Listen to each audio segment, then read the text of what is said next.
Hi, I'm Weston LaBar, host of On the Waterfront, brought to you by Waterfront Logistics. I'm here today with Mike Jacob, president of the Pacific Merchant Shipping Association. Mike, thanks for joining us. Thanks, Weston. Do you want to tell our viewers and listeners a little bit about PMSA, who you represent, what you guys do, because your members are very, very much so on the front lines when it comes to this trade war, the tariffs, and really they're the first line of defense when it comes to the American economy. Yeah, well, thanks for having me, and I appreciate the opportunity.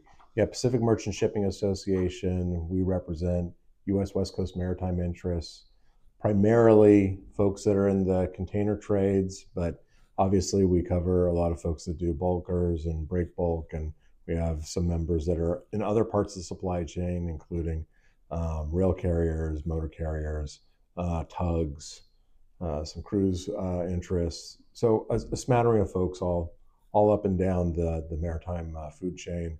And we do all of that on the U.S. West Coast, based out of Oakland. We've got a Long Beach office. We have a Seattle office.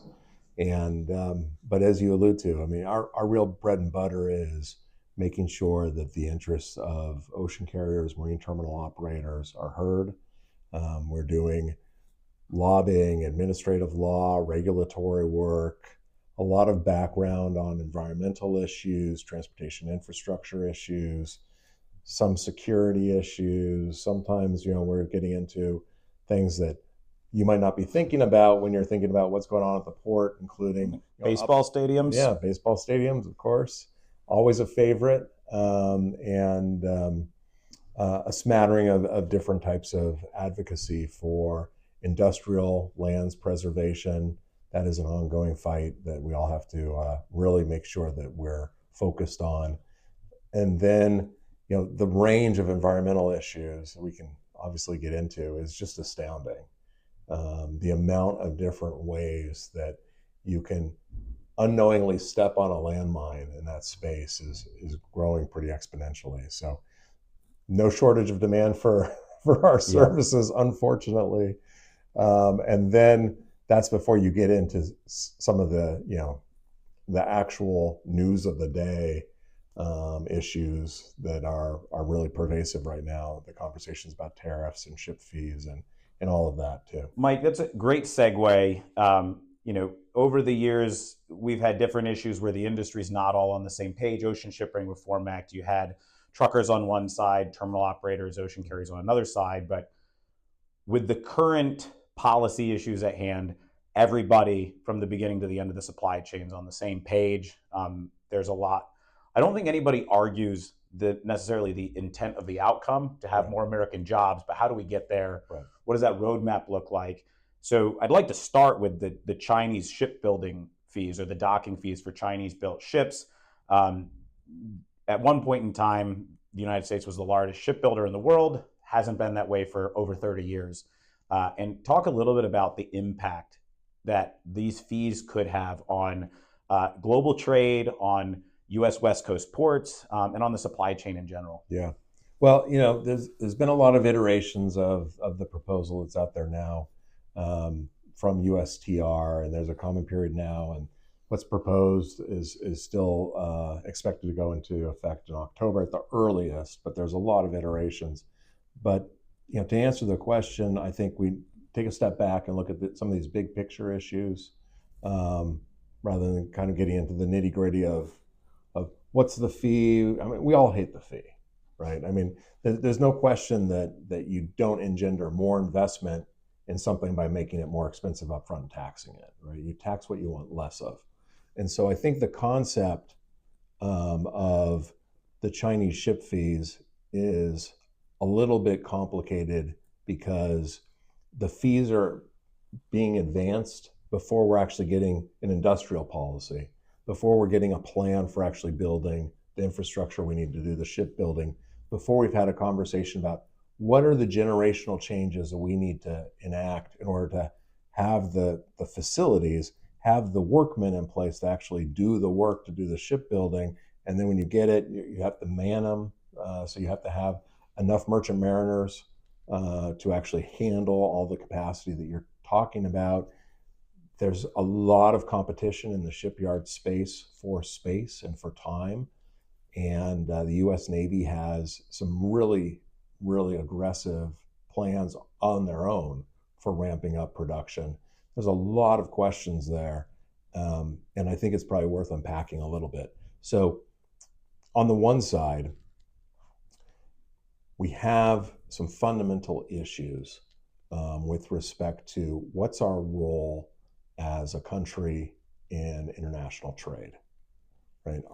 Are we creating a fleet of cargo vessels because what we're trying to do is maintain America's presence in foreign markets? And that is not the system that we've built, because that's not the economy we have. So, I mean, nobody needs to rush out to build a container ship to convince other nations to do trade with us, right? So, Yeah. so there's a fundamental mismatch in some of these questions about, like, what are you trying to achieve? And going back 400, 500 years into like the concept of what mercantilism meant, right, as a reference to what's the power of a country to ensure that you're always able to have access to foreign markets, because exports always add to your national wealth, right? It's the original concept of why you have a whole host of different policies in place, again, centuries ago, about your vision of the world economy, and those policies reflect your vision of the world economy. When you're an exporting nation, in order to make sure that you're always having access to foreign markets, you need to have a strong flagged fleet. It was like hallmark of post-revolutionary America. I mean, right? early 2000s, U.S. Lines was still the largest global container shipping company. Post-World War II, right, when we had more U.S. tonnage on the water than anywhere else in the world, it's an expression of power. It's an expression of commercial control and access. And so we highly prioritize that. So from the beginning of our republic, the way you access the rest of the world and you trade is by having your own ships. To post-World War II, U.S. shipbuilding was a primary federal objective of how we express ourselves commercially, but also geopolitically. Mm-hmm. And we maintain relevance to the rest of the world, and we create economic value.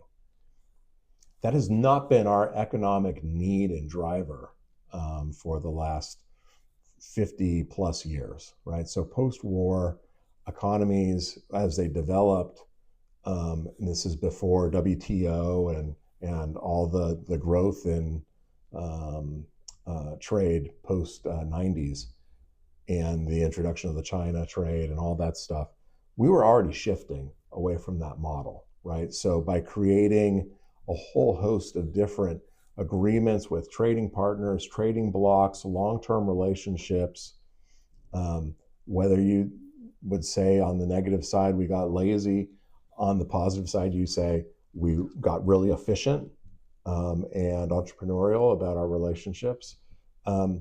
The shipbuilding capacity of America was not a fundamental economic question any longer. And so it became a geopolitical question. And frankly, in that context, that's where we are now, right? This isn't being proposed as, like I said, part of an industrial policy or a big generational investment right now. This is a place where these fees and frankly, their taxes on using the wrong type of vessel when you show up is a way to create political leverage. I think everyone would say in the entire maritime industry, not just in the United States, but globally, that the US would be a welcome partner on the stage with respect to shipbuilding, adding additional capacity. That's just good for everybody. And there's absolutely no reason why the US can't be that. We can invest in it. We can build ships just as good as anyone else. Can we build them cheaper and faster? And are we going to have the capacity to do that while also expanding our naval presence out of the same shipyards? Maybe not.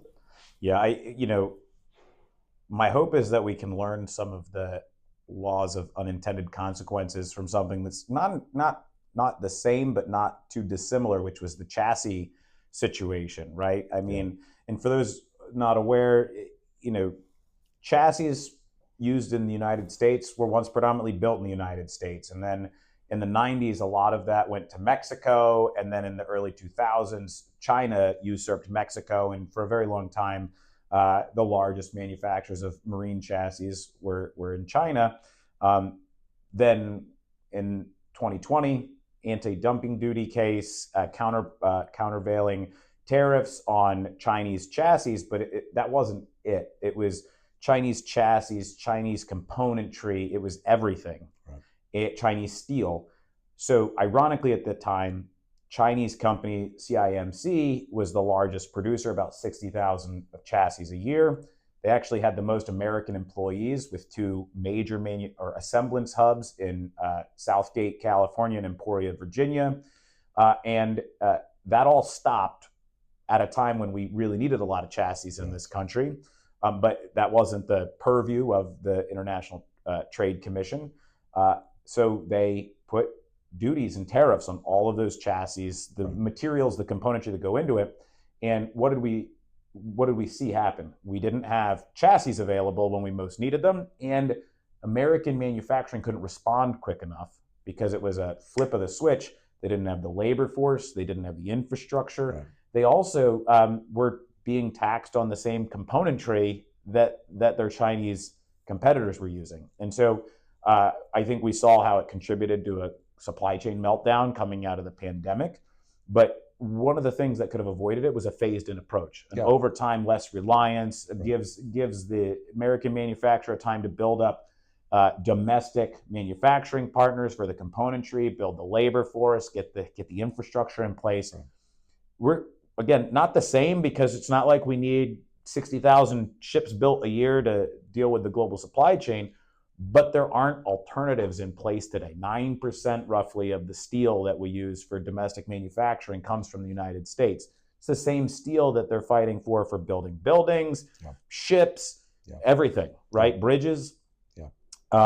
So it really comes down to, it affects the operations from a port level. And talk a little bit about the change, because in the first draft, it was pretty aggressive. And I think what we would have seen is, and this is my opinion, I love your input, what we would have seen is less optionality of ports. So a port like Los Angeles, Long Beach, we'll stick on the West Coast, port like Los Angeles, Long Beach sees growth. And what's actually unique is 80 to 100% of that ship discharges here anyway. So you would have just seen bigger vessels, you would have seen fewer vessels calling, you would have seen more concentration, and then you would have seen a port like Oakland suffer, because predominantly being an exporter's port, that optionality for exporters goes away, because they would have said, take your stuff to LA Long Beach. So you have a winner in Southern California, and the workforce, you have a loser in Northern California in that scenario. And that could be mirrored throughout the country. Certain ports would see more activity, certain ports would see less activity and maybe go away depending on what they're trading. But then the other unintended consequence would be, again, LA Long Beach is used to handling big vessels where it pretty much just dumps its contents. There's no other port, correct me if I'm wrong, in the country where 80 to 100% of the ship discharges. Yeah, I don't think so. And the issue really, as originally packaged, right, when the first USTR proposal came out, immediately people glommed onto this per call fee, right? And it ultimately changed in the proposal just because everyone was just so clearly opposed to the fact that it wasn't well thought through, right? And so the issue with the USTR ship fees, just in general, are they're not tethered to an economic goal. Again, they're clearly geopolitical in function. They're meant to create leverage. They're meant to have a discussion about long-term application of the Chinese shipbuilding industry to the American economy, right? So whether or not that results in more American shipbuilding, remains to be seen because someone needs to invest in that infrastructure in that industry to do it. But in the meantime, you're left in a situation where people are going to be punished. These are punitive fees because this goes back to the good old, don't hate the player, hate the game, Yeah. right? If you've already invested in capital, you've already invested in the capital. Punishing you for something you did 5 years ago, 10 years ago, 20 years ago, or you did last week when you ordered a ship, isn't going to change that behavior. That behavior is done. So the question is are you punishing people for their existing economic framework? And that's the fundamental problem with these fees, is that they act as taxes because you're taking cash out of these transactions up front. Sure, you're going to have a reaction, but the reaction that you're looking at from a policy perspective might not be the one that you expect. In the short term, will Americans have less access to trans-Pacific trade lanes? Probably at some level, because we'll be juggling which ships are coming. You'll be taking some efficiency out of the system because without the presence of this regulation right now, you're making sure that you're reducing your cost per unit. You're making sure you're flowing volumes where they need to go. You're chasing the actual demand of cargo. To your point, LA Long Beach is the tail that wags the dog on Trans-Pacific. It always will be because of volume. So you don't have to have Oakland in your string to serve the US. You don't have to have Seattle or Tacoma in your string to serve the US. You don't have to have Vancouver in that string either to hit intermodal markets in Chicago or wherever else they're going. You don't need to do that. You can do everything in Southern California. So if you're looking at that first tranche of how that fee was placed on per call, not only is the reasonable expectation that you should have of someone to limit their exposure to a tax, to limit their exposure to the tax, so limit calls, but you automatically create the functionality in the environment we're in, which is volume-based business, economies of scale. How do I make sure the incidence of this tax is lowest on my customer? Do it in the place where you do the most volume. Yep. So if everything is looked at cost per box, you have some other potential dynamics here too, which I don't think we've really come to grips with yet. People are still thinking about how they're going to be dealing with it, but there are some restrictions in the proposal that are based on ship size. So you can have some really interesting dynamics. On the West Coast, probably a little bit harder to do, but definitely on the East Coast, when you have some other really potential transshipment hub opportunities, including in the Gulf, where you could see having smaller ships coming in and doing some interesting and creative stuff with feeder ports that we're just not going to see on the West Coast to avoid fees. To avoid it here, you basically have to create some model where you do a transshipment hub in either Mexico or Canada or something, and then put stuff on smaller ships. I don't know if you get the economies of scale out of that to make that worthwhile.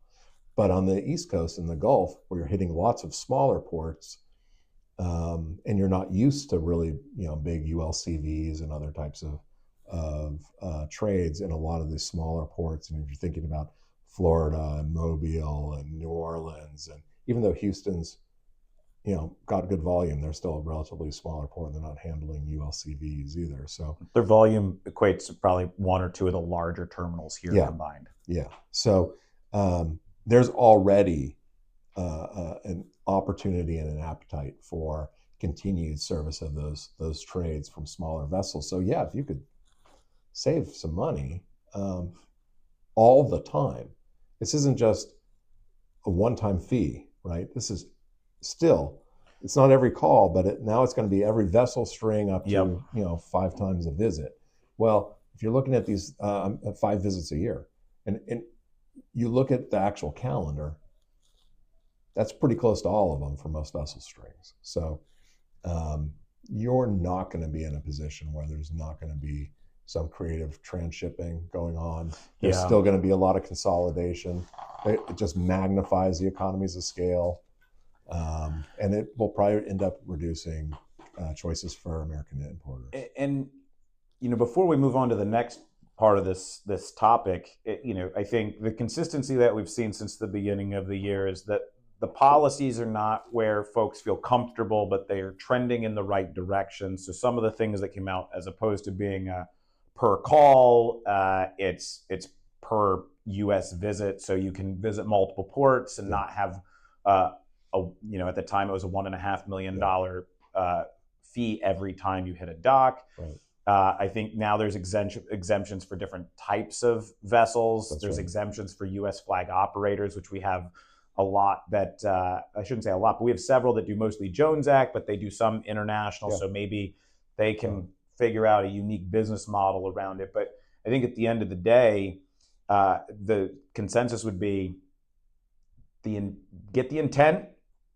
We need to create a strategy to be able to get there. Yeah.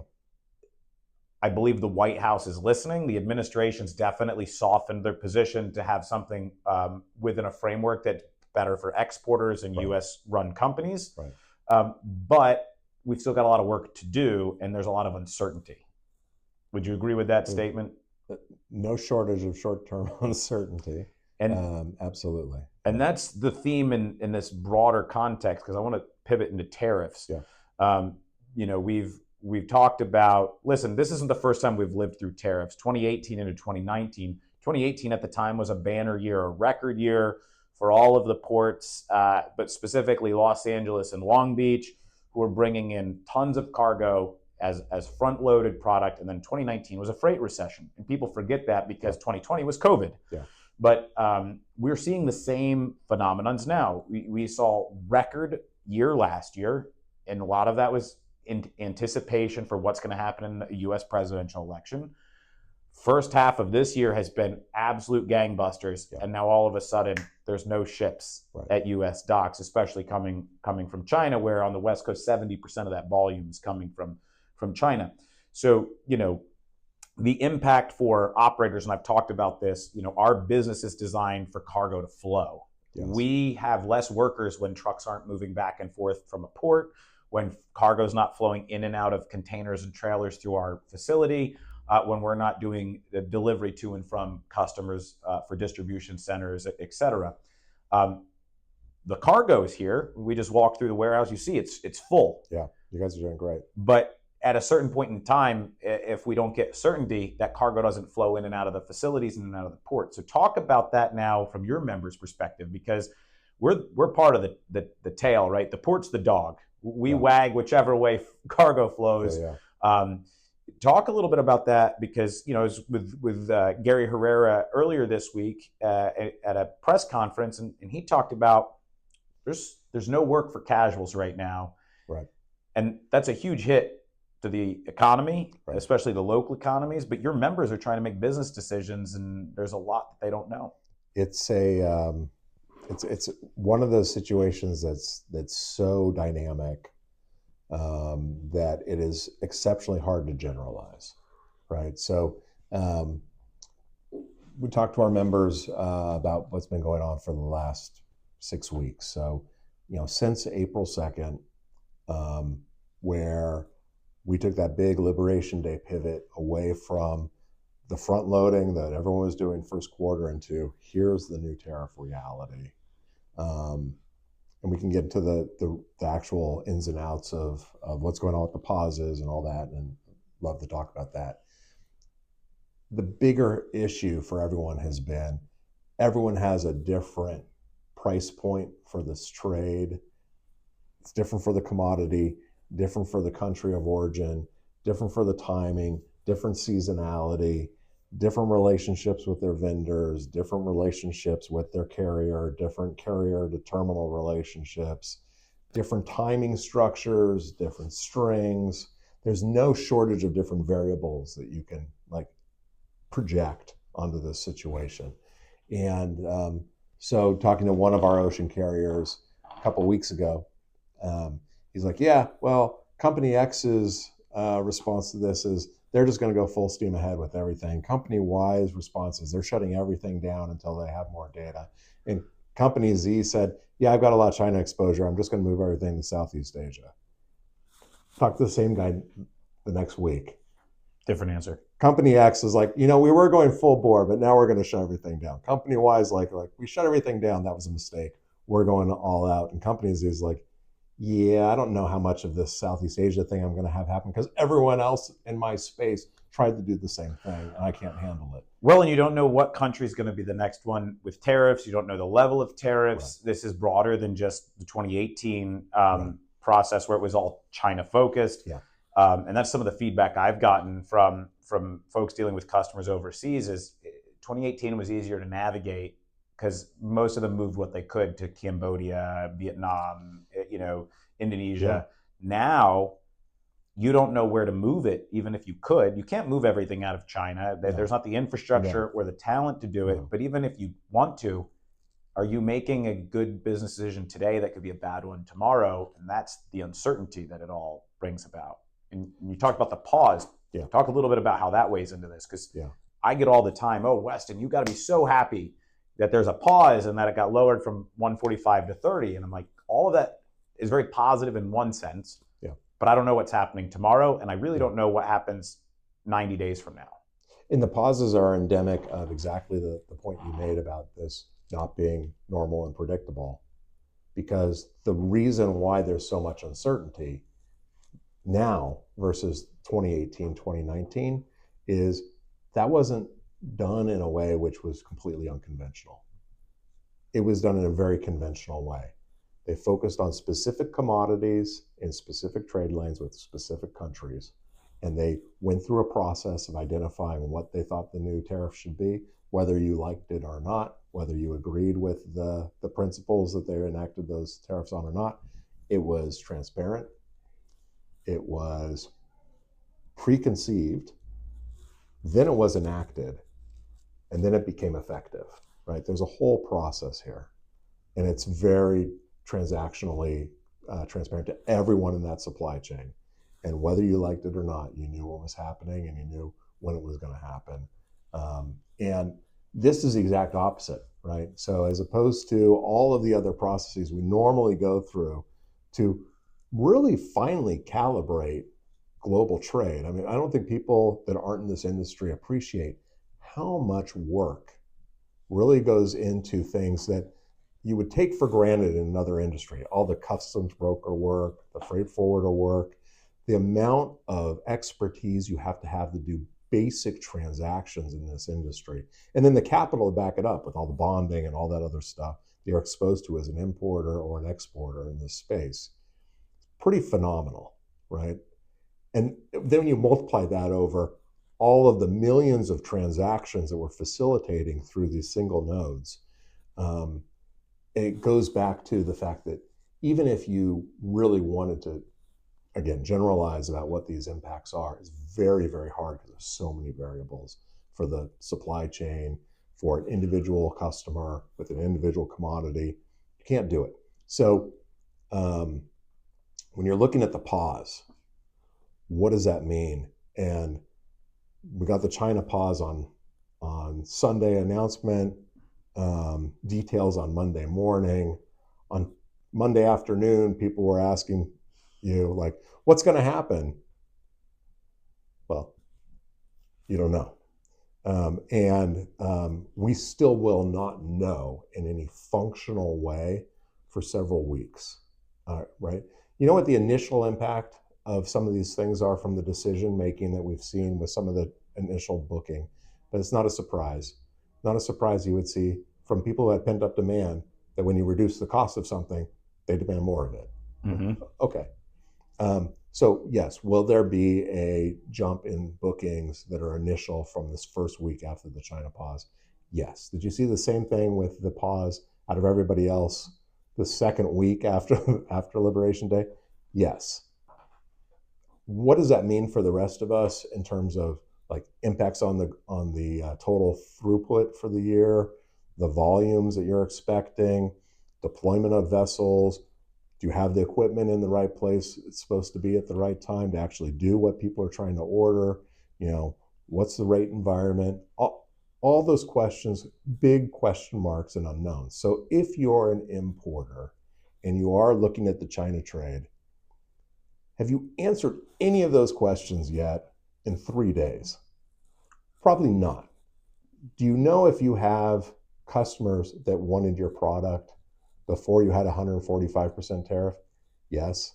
Do you know you have product that was available you didn't have customers for when you had 145% tariff? Yes, you did. Is there some area between those two polar opposites at 30% where you have a market? I think for most people, the answer is yes. They don't know how big it is. They don't know what the pricing structure is. They don't know what the demand really is. And so, yeah, are you going to move product? Yes. When we talk to our members this week, over the last 2 days, when we've talked to ocean carriers, we have some that have said, like, we are 180ing on stuff and we're getting ready for a busy year. Yes. Do we have other ones that have told us steady as she goes? We made the decision to be steady when we saw the tariffs come in and they were bad. And we're going to have the same approach to this when you get these announcements and the tariffs are less bad, right? There's going to be a lot of different ways to do that, and it's going to be variable on a couple different levels. One is, what's your exposure as a carrier to China versus your other trades? Have you already minimized some of that exposure? Probably. And so when you're looking at blankings, for example, which essentially our industry's most effective way to manage significant drops in demand. So if you're taking that capacity out of your string through a blanking strategy,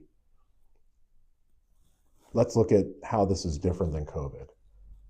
When you did that during COVID, it's because we had a global drop in demand universally across the board from everyone for this type of service, which is ocean carriage.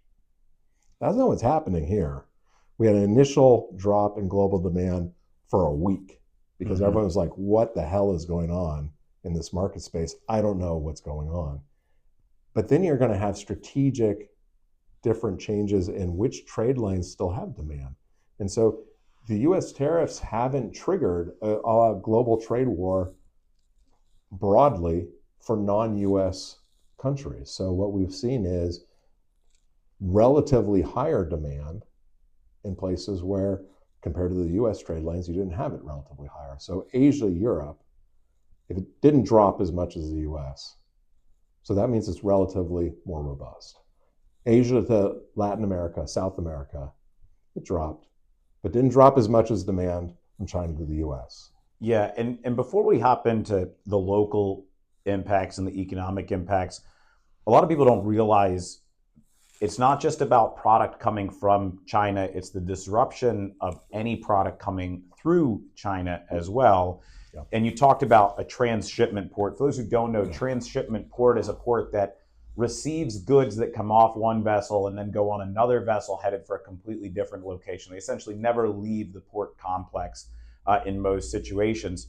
A lot of the movement of manufacturing to places like Cambodia and Indonesia, Vietnam, South Korea, they often come on a smaller feeder vessel and get off in a port like Yantian or Shanghai or Ningbo and come to the United States from China.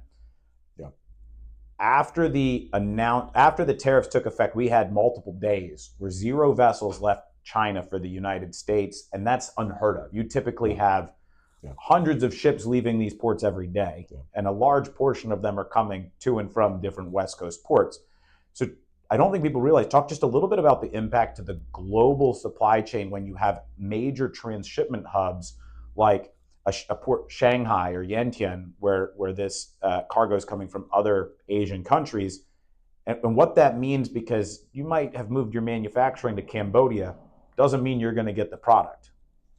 The microcosm of these supply chain issues, they expand and they build upon themselves. And so you have small constrictions, you have small bottlenecks at port facilities. We're very familiar with it here, right? When you have Any type of delay, all of a sudden you're creating lots of downstream impacts. And so part of the answer to dealing with intermodalism is accepting intermodalism, right? It's an amazing tool. You can take that container and you can stick it on any truck chassis, any ship, any train, anywhere in the world. They can go anywhere you want it to.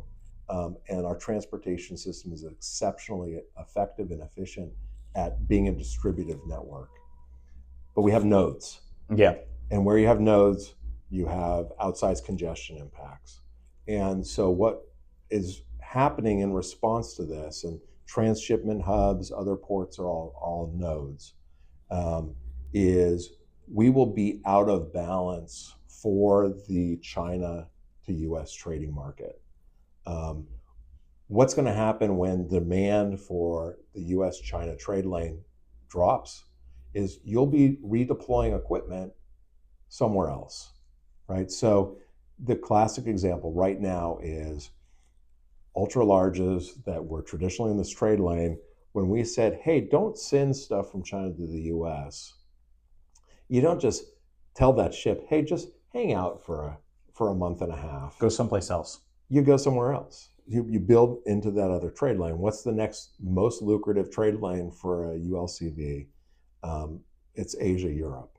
And that's where there's the most, because of the Red Sea crisis still being ongoing and the lack of resolution with the Houthis and the Red Sea diversion that goes on, that is the most opportune place to absorb additional capacity. It's a very, very, very long transit. It takes a long time to get there. So the price for that will erode less, right? And you'll still move a lot of product. And more stops. We talked about, LA Long Beach being unique, 80 to 100% of a vessel discharging. You might hit 20 seaports going from China to Europe and loading and unloading a little bit here and there. And so you can make the economics of it work because basically the ship's always full of something, as opposed to here it's full, and then we send it half full back. So take this back to your question, like where does that leave someone in the transshipment world or where you're looking at things? Well, you're just not going to have the same capacity on our trade lane. It's going somewhere else. Then you do the pause, and then all of a sudden people who are like, hey, I wanted this trade lane, I want to get back into it. What are you going to do? Well, that transshipment model is already broken. You have to reestablish that supply chain. Where are the empties coming from, right? So you have a whole bunch of ships that typically would be front loading empties back into Asia from the United States, because even though we don't have balanced trade, you have balanced equipment. And so, well, we hope anyway. That's right? the Otherwise, theory. We have a whole nother issue. That's the theory. At least on the docks, you do, because otherwise, if you don't, you've got the pandemic. Yep. So what you want to make sure is that you're actually having a healthy flow of empty containers back from North America to Asia. And when you don't have the vessels coming here, they're not going back. If you don't have those empties that are available for someone to actually stuff in Asia, you're not making it to the component manufacturer in another place timely, and all these things back up. They'll go back to that transshipment hub. The transshipment hub is going to get congested because people are in the wrong place at the wrong time. It takes longer. You don't have the equipment. It's not staged properly. And then you don't have the ULCVs that are actually taking that back over here, because you can transship in a lot faster than you can actually trans-Pacific out. Yep. And so there's a dance there. We're really fortunate in the United States. We don't have to actually do the amount of dancing that they do there. We have very simple models at our ports. Especially in LA Long Beach, we are focused on imports. It's the beginning and the end. We know what that is, and we do it over and over again. We're usually very, very good and efficient at doing it over and over again. But the ports in Asia that are doing transshipping have a lot more components to that. There are different parts of that puzzle that all have to fit together timely. Here it's mostly imports and or exports, and there it's imports, exports, and a whole bunch of stuff that is an import and an export all at the same time, kind of. That's exactly right. It's in limbo. That's right. That's right. And then you take it one step further and actually look at the actual cargo, right?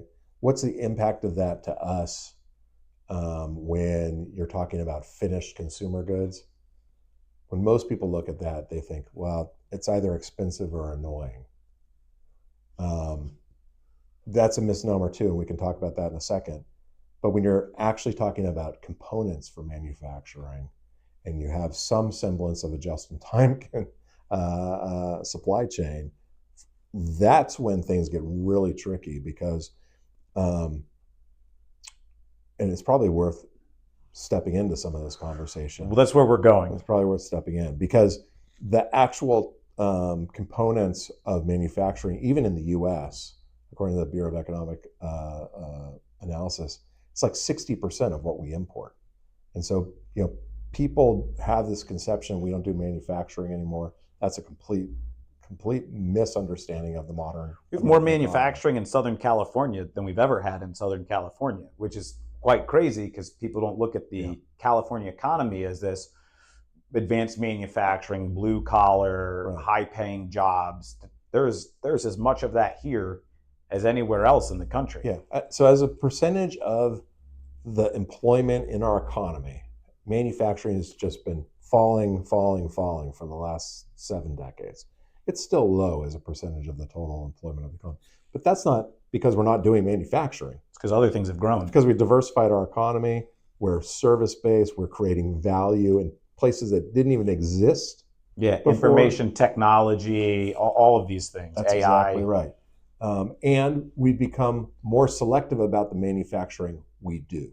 And part of that, ironically, is about globalism.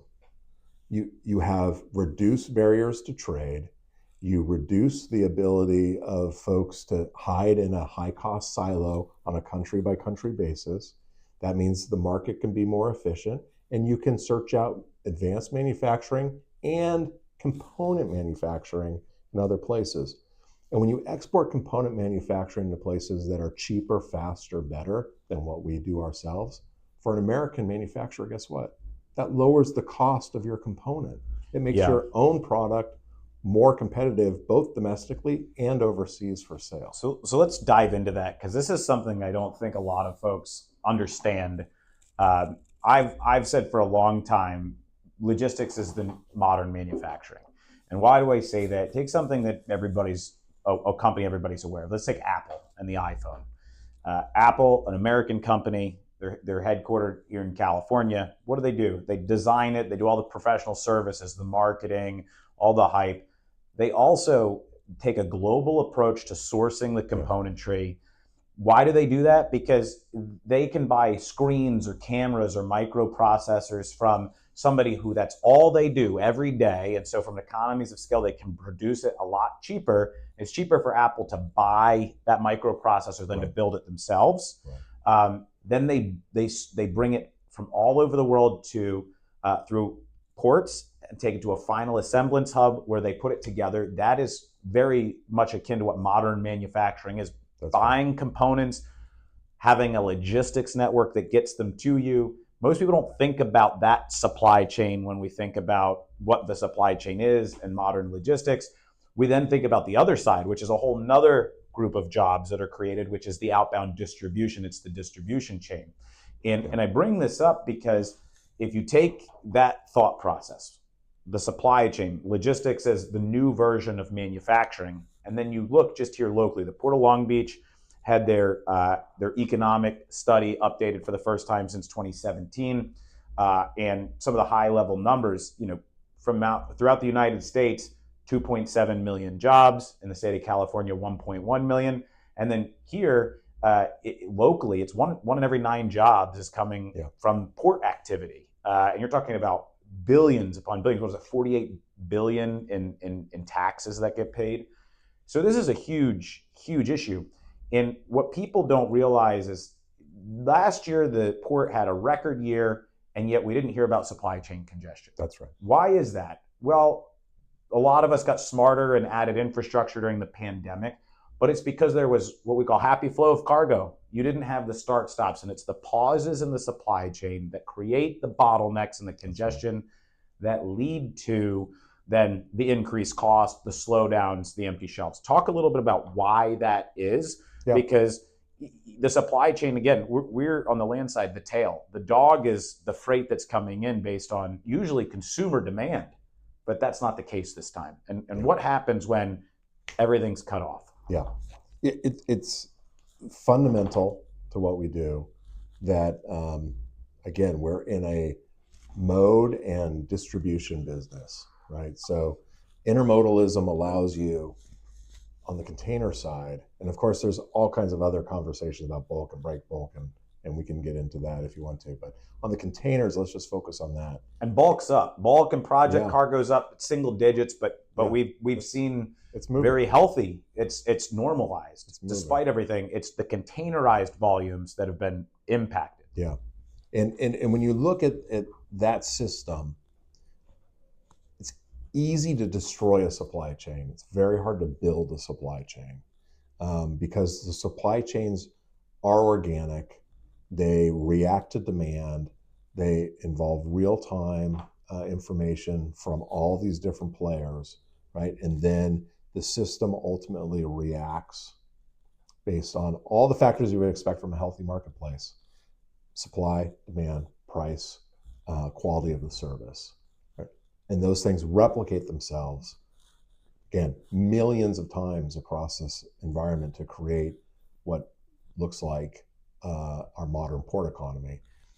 When you start breaking down individual silos of that, and equipment's in the wrong place, you create bottlenecks some places, you distort all of that efficiency. That distortion, when it gets so acute that you give up on the transaction, is when you destroy that supply chain. It no longer exists. And so once that happens, and this is the story of how US West Coast ports have lost market share, the destruction of the efficiency of a transaction. When you've lost that, the economics don't just say, well, everyone gave up and went home. Usually they'll find another way to do it. So the kind of the phrase in our business is freight's like water. Always finds the easiest path. Yep. It's because it's gravity based, right? You still have supply in one country, you still have demand somewhere else. Just because you no longer have the intermodal path you used to of least resistance through Southern California, it might be somewhere else. So if you have a box that's going to Chicago or it's going to Memphis or wherever it's going, like, you can go through Houston, you can go through Savannah, you can go through Norfolk, you can go through Newark, New Jersey, if the price is right versus the timing you want. And so when you've lost your supply chain, when you rebuild it and you're in a normal world with a just-in-time basis, you can make those adjustments. Customers will make decisions. Do I care more about time? Do I care more about the accuracy of the time that I expect versus price? And what we found during the lead up to the pandemic, and then it really came back to bite a lot of us during the pandemic, was so much of an emphasis on price and rates in our industry had really eroded people's confidence in the ability of ocean carriers to actually deliver things on time. Our members, for a long time, I think on the import side, especially in trans-Pacific trade lanes, never felt that cargo owners wanted to actually pay for quality service.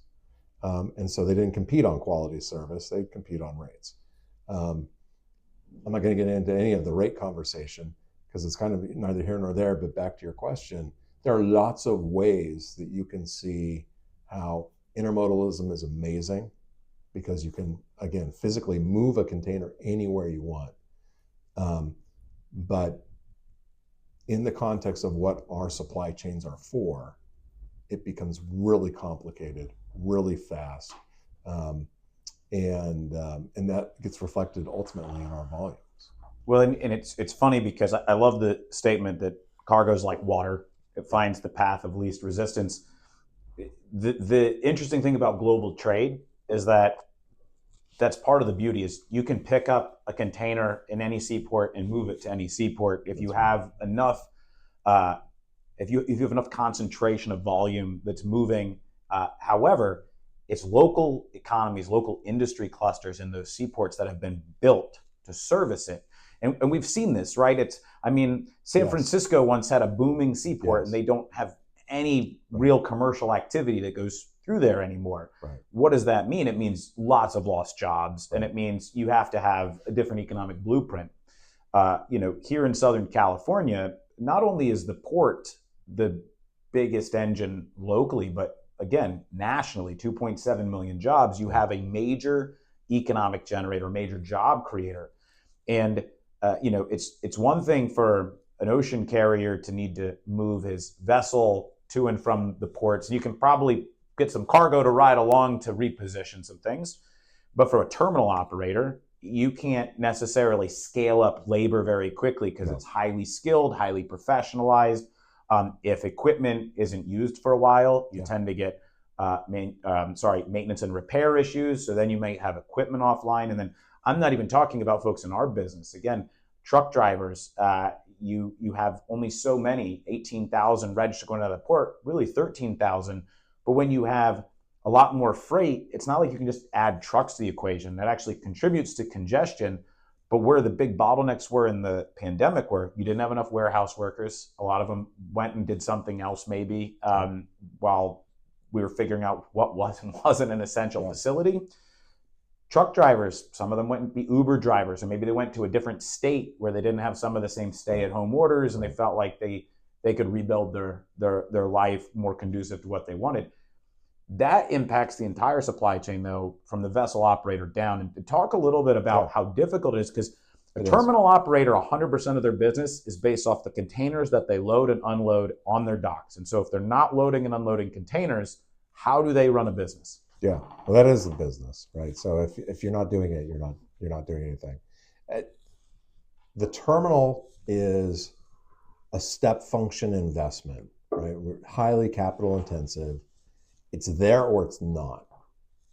And so when you look at all the different variables of trade, where do you have the most exposure in the United States? It's at the state and local government level, because ironically, even though it's international trade, we're talking about all these federal tariffs and federal policies and all that stuff, we take federalism in the development of our freight infrastructure really literally. Federal government does not invest in it. So ports are invested in by state and local governments and private companies that underwrite the investment at those state and local levels. The warehousing sector, the freight sector that is actually most completely understated of all is obviously trucking. Like the amount of subsidization that the trucking industry gives to the highway system versus what it gets back. People assume that there's all this public money in highway freight infrastructure, and it is not. It is not. It's not the proposition you think it is. So, like, we have very, very clear private interests in making sure this infrastructure works. The railroads and warehouses and the ports themselves, even though they're public entities, are all privately financed. And we're the most, in California, I always love saying this, second most regulated industry in the state of California is trucking and supply chain. And I think you guys are part of that very much now too, with all the environmental regulations at the docks and whatnot. Absolutely. The number one is cannabis. The biggest difference is one exchanged being regulated to become legal. Yeah. The other has been a backbone of the American economy. It's famously quoted, if you bought it, a truck brought it. That's right. And I'll never forget one of my first Harbor Commission meetings at the Port of Los Angeles. A gentleman got up and said, "Why do we need a seaport? I buy everything at Target." Yeah. And well, it's great that you feel that way. And it could be Target, Walmart, Amazon, you throw it in. That all comes through our seaports. Yeah. It's all coming to and from. And so there's this disconnect. Oh, yeah. Nobody wants a truck or a warehouse in their neighborhood. I think in California, unless you work in the port, most people are like, why do we need that seaport? Yet everybody wants everything immediately. They want it cheap, fast, good. And we provide that That's right. 90% of the time, probably That's right. 99% of the time.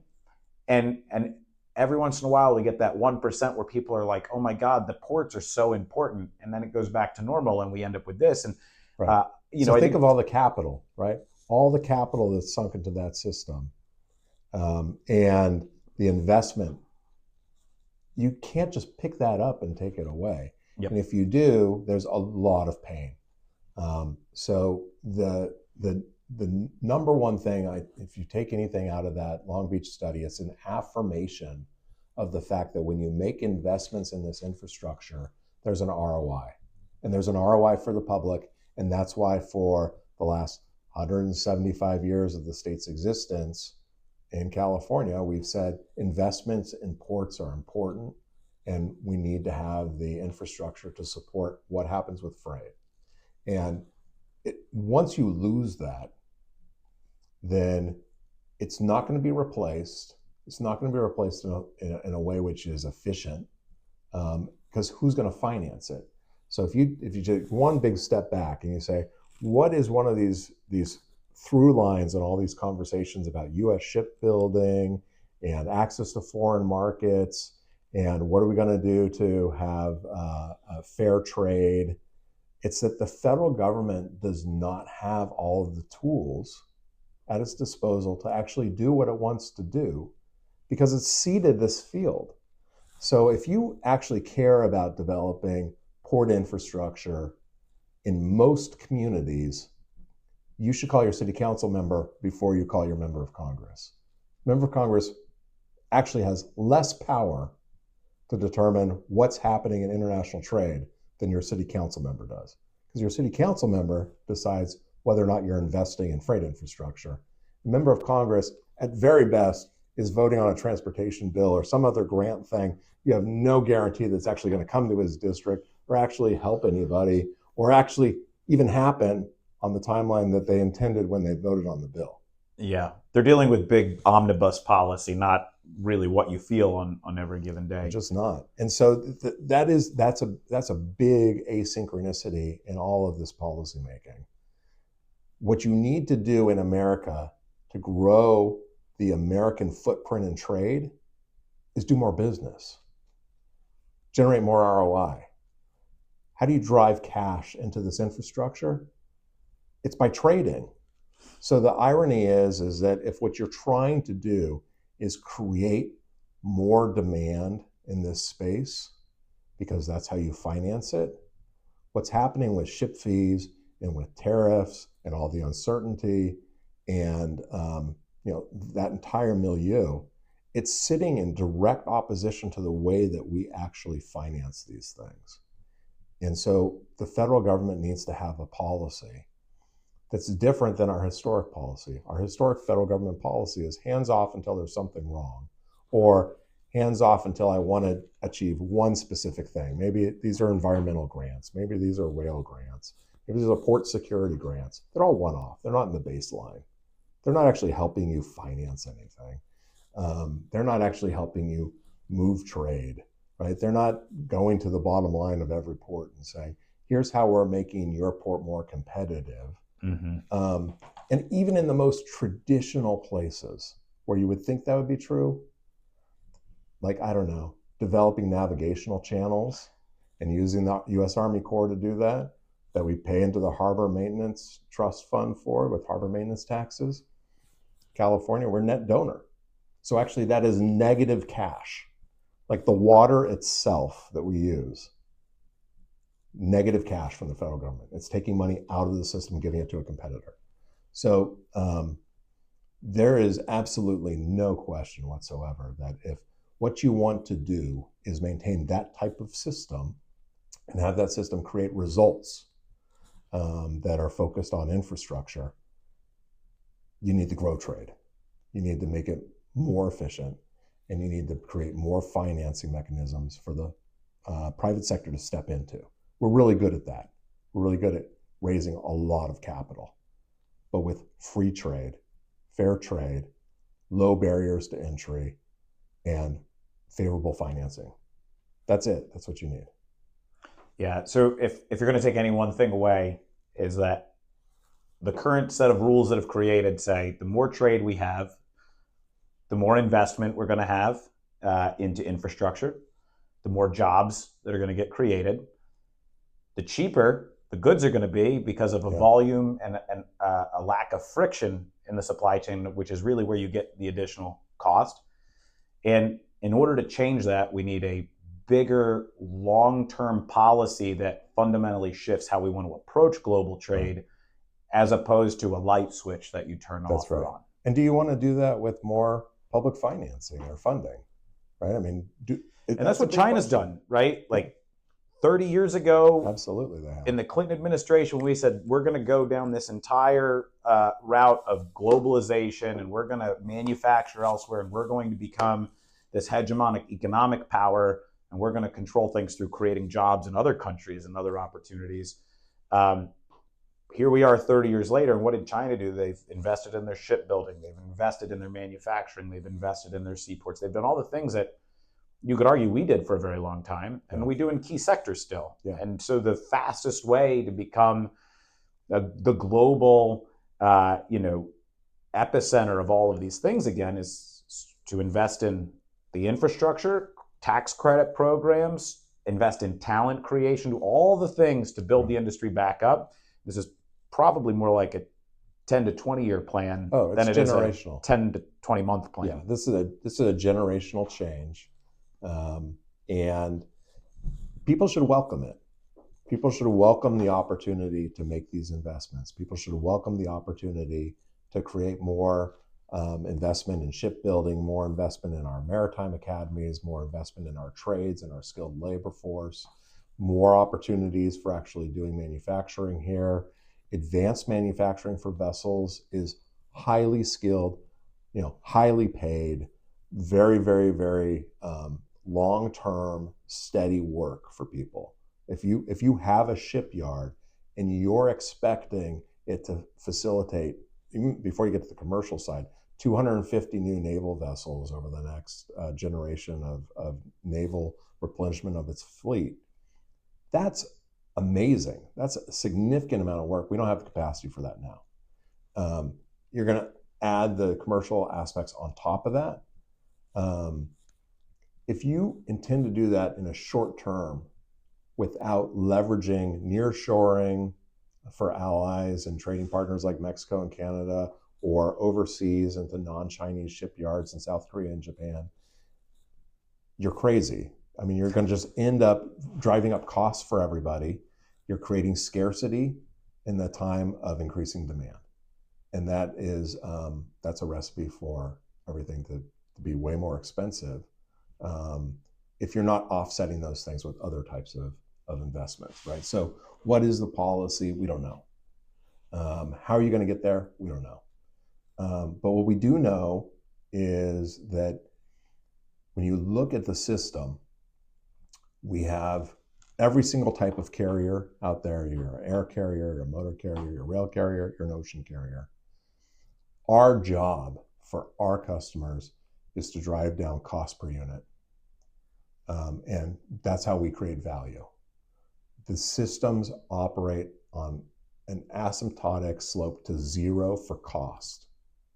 Um, and that only happens by scale. It only happens by, taking the value proposition you have and sticking it into a volume proposition box, moving more for less, fixed capital costs, lowering your operational costs, all of that. And that's the proposition that we bring to the table. That's the reason why the American society can come to rely on consumer goods from overseas that you click a button on your computer and it just shows up at your door, because highly efficient and relative to historical cost of transportation, super low, really, really cheap. That's because the system's evaluated how it can move these things over time, invested in the right places based on those valuations, and then we exploit it. We move a lot of cargo. I mean, a lot of cargo. And so we create those economies of scale, amazing efficiency, and the beneficiaries are on both sides of that equation. In the US, it's manufacturers and consumers for those finished retail products and components. Overseas, I don't think we can overstate how amazing this entire global system has been for the alleviation of poverty. I mean, it just absolutely, hands down, been just phenomenal. If you're in a country where you have invested in manufacturing based on global trade, the numbers for reductions of people living in poverty is just absolutely amazing. And so it's created a global revolution. It's created just amazing amounts of wealth. And we're all better off when we have a more efficient transportation system that facilitates that. So that's the goal. And right? geopolitically, we're all dependent on each other. So you've had an unprecedented amount of time where, relatively speaking, there's been a lot less conflict in the world because you've got to think twice about people you want to go to war with if they're manufacturing things that you're going to consume. That's exactly and I think it's helped create an armistice of sorts from a geopolitical perspective. And stability. Right? I mean, if you look at the way that our system works, it's based on things that are being questioned right now.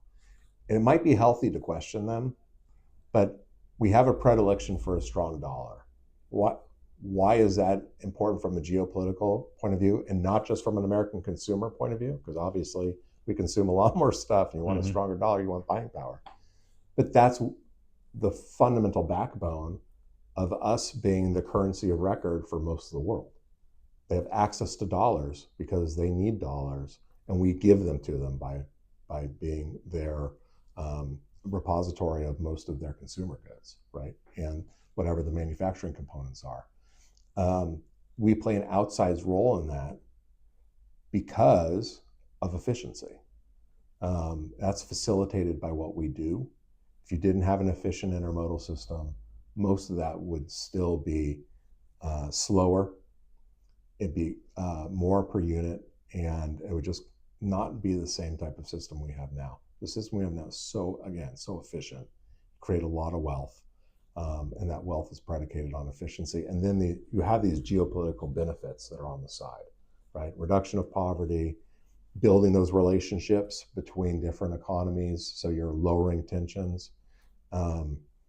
There's an old, this is a Adam Smith, Wealth of Nations type of thing. You know, one of the old adages is that you create friends with trade, and it's amazing how much you fight with your friends once you start trading with them. Yeah. But it's over commercial terms, right? It changes the nature of it. That whole idea is that, exactly to your point, you've taken that competitive nature and you've depoliticized it and you've commercialized it. Yeah. Well, we could talk about this stuff all day. And Mike, I really appreciate it. It's been fantastic. We'll have to do this again as we continue to navigate a lot of the trade policies and what's to come. I think as we sit here today, still lots of uncertainty, but a lot of things are headed in what I would say is a more palatable direction. And really, if the industry gets what we're all looking for collectively, it's longer term approach, longer term planning, and the ability to sort of create the continuity around it. But you've given so many insights today, and I think for everybody understanding the importance that the ocean carriers and then the marine terminals play in this global trade, ecosystem is so crucial because, again, most people don't realize that your stuff could be made anywhere in the world, but if ships aren't leaving China for the US, you're still going to deal with a supply chain disruption. Yeah. And they don't think they understand the local economies, the state economies, and the federal economy. The fact that cargo coming through just the ports of LA Long Beach end up in every congressional district. I don't think they understand the importance of it. And so look forward to having you on again as we sort of flesh some of these things out. But again, Mike Jacob, president of the Pacific Merchant Shipping Association, the premier voice for the ocean carriers, the marine terminals, and then the various supporting industries here on the U.S. West Coast. Thanks again, Mike. Really appreciate it. Thank you, Weston. This has been another episode of On the Waterfront, brought to you by Waterfront Logistics. I'm Weston LaBar. Until next time.